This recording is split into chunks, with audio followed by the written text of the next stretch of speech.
বিশুদ্ধ নিয়াত করো জিহাদের জন্য, শহীদ হওয়ার কামনা করো, জিহাদে মাল দাও, অন্যদের থেকে মাল সংগ্রহ করো, মুজাহিদদের ফ্যামিলি দেখাশোনা করো, মুজাহিদকে প্রস্তুত করে দাও, জিহাদের জন্য উৎসাহিত করো, মিডিয়ায় কাজ করো, মুজাহিদদের হেফাজত করো, তাদের বিষয়গুলো গোপন রাখো, তাদের জন্য দোয়া করো, জিহাদের সংবাদ ফলো ও প্রচার করো, জিহাদের ইলম ও ফিকহ শিক্ষা করো, মুজাহিদদের জ্ঞানগুলো শিক্ষা দাও ও ছড়িয়ে দাও, জিহাদের জন্য সব ধরনের প্রস্তুতি নাও, মুজাহিদদের সাপোর্ট করো, আল ওয়ালা ওয়াল বারাআর আকীদা ডেভেলপ করো, মুসলিম বন্দী ও তাদের পরিবারের দেখাশোনা করো, বিলাসিতা ত্যাগ করো, জিহাদের বেনিফিট হবে এমন টেকনিক শিখো, হক আলেমদের চেনাও, হিজরত করো, মুজাহিদদের নসিহা দাও, তাদের কল্যাণ কামনা করো।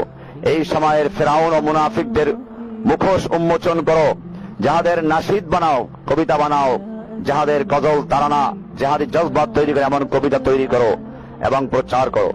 কাফেরদের অর্থনৈতিক বয়কট করো, আরবি ভাষা শিক্ষা করো, তায়েফা আল মনসুরা কে তা চেনাও, সরাসরি জিহাদে অংশ নাও। এই হচ্ছে কিছু ওয়ে, তুমি কিভাবে ওয়াসাইল মুশারাকাতুল জিহাদ, তুমি কিভাবে জিহাদে অংশগ্রহণ করবে তার কিছু রাস্তা তোমাকে বলে দেওয়া হলো। সুতরাং অগ্রগামী হও, যত বেশি ভাবে সম্ভব তোমার সাপোর্ট শুরু করো।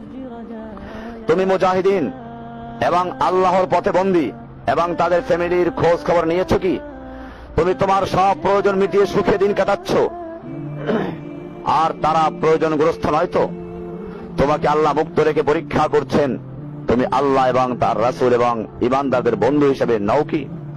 সাবধান হয়ে যাও, বিপদ বিপর্যয় তোমাকে স্পর্শ করার আগে আরো সাবধান হও।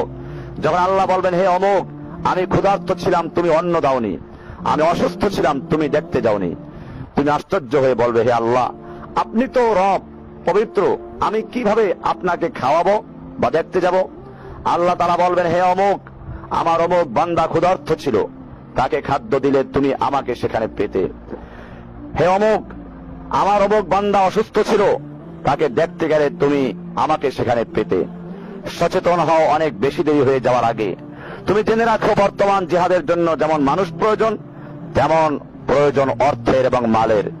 তুমি তোমার ঘরের অতিরিক্ত ফার্নিচার বা স্ত্রীর গহনা কিনতে কিংবা অন্য বিলাসিতায় যে অর্থ ব্যয় করছো, এর অনেক কম মাল হলেই তারা আল্লাহর শত্রুদের বিরুদ্ধে সফল অভিযান পরিচালনা করতে পারে। তুমি কি জানো এই সময়ের তায়েফ আল মনসুরা বা আল্লাহর সাহায্যপ্রাপ্ত দল কারা? যাদের ব্যাপারে আল্লাহর রাসূল সাল্লাল্লাহু আলাইহি ওয়াসাল্লাম সুসংবাদ দিয়ে গেছেন যে কিয়ামত পর্যন্ত